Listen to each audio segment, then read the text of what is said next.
चौंदकोट जनशक्ति मार्ग मेरे जन्म से पहले बन गया था, क्योंकि हम चौंदकोट के हैं। यानी जो सतपुली का जो इलाका है, जब ये एकेश्वर से जो जाता है तो ये बहुत ऊंचाई पर है। तो पुराने समय में आजादी से पूर्व चौंदकोट के लोग या ये दमदेवल से आगे के लोग, चौरिखाल के, ये चौबट ठकाल होते हुए, सतपुली होते हुए या उन नदियों के माध्यम से फिर गुमखाल की चढ़ाई चढ़ के दुगड्डा तक जाते थे। दुगड्डे तक सड़क बनी हुई थी कोटद्वार से 12-13 किलोमीटर। और उत्तराखंड में जब से यानी कि नौकरियों के लोग बाहर जाना शुरू हुआ तो लोग इसी तरह पैदल आते थे या घर की राशन पाने के लिए दुगड्डे के बाजार में जाते थे। तो ये 48 में सड़क बनी। आपको ये मुझे जो गढ़वाल के पहले इंजीनियर थे, ये सिदोली है जो गोचर के ऊपर 18 किलोमीटर, वहां के इंजीनियर थे, उन्होंने दुगड्डा से आगे सड़क बनाई।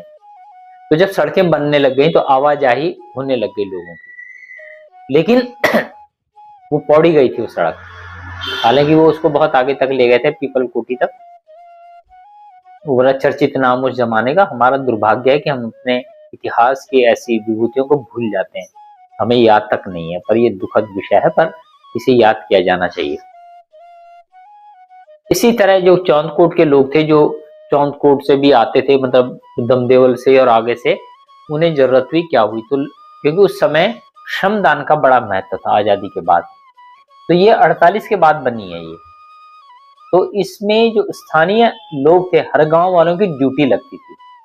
इसलिए पुराना वाला चौंदकोट जनशक्ति मार्ग है, ये इसको ठीक से अलाइन नहीं किया गया। कहीं गाड़ी चढ़ते चढ़ते हाफन लगती थी, ऐसे होती थी। जब मैंने भी जब बस में यात्रा करी, ये तो बहुत बाद में अब ठीक ठाक किया गया इस मार्ग को। तो लोगों ने, क्योंकि वैज्ञानिक समझ नहीं थी, सड़क के निर्माण की सड़क समझ नहीं थी, तो लोग श्रमदान करने के लिए से खोदने जाते थे। हर गांव वालों की ड्यूटी लगती थी। मुझे मेरे चाचा जी ने बताया, उनका भी अब निधन हो गया 89 ईयर्स में, कि हम भी बचपन में वहां अपना रोटी वगैरह लेके सड़क को खोदने जाते थे। तो धीरे धीरे वो सड़कें बनी कुछ वर्षों में, इसीलिए उसका नाम जनशक्ति मार्ग अभी भी है। क्योंकि मूल जो उसकी, अब तो हालांकि चेंज हो गया ना, उसका अलाइनमेंट ठीक ठाक हो गया है, लेकिन सिरकोट खाल तक बड़ी ऊंची उसमें वो मतलब चढ़ाई चढ़नी पड़ती थी बस को